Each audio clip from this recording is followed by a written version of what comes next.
Hey, meteorologist Pete Mangione here. Well, we had some snow this morning. Actually, really remarkable how much snowfall amounts varied. We had a report of 4 inches in Exeter, 3 inches in West Greenwich. Most of the area, including here in East Providence, didn't pick up much snow at all, so just a few hundred feet of elevation made a big difference today.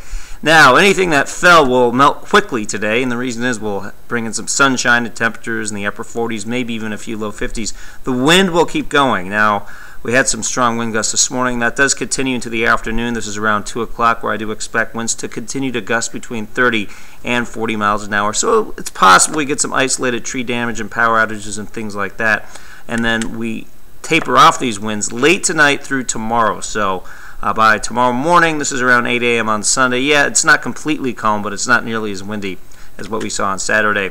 To backtrack to Saturday for just a second again, notice our temperatures getting to the upper 40s by 3 o'clock in the afternoon with the continued strong wind gusts. And then again, those winds taper off a little bit overnight. Temperatures, they cool off. Nothing brutally cold, but definitely cooling off. You can see to around 33 by midnight and then upper 20s to low 30s very early on Sunday morning. Of course, we have the Special Olympics torch run plunge going on Sunday at Salty Brine.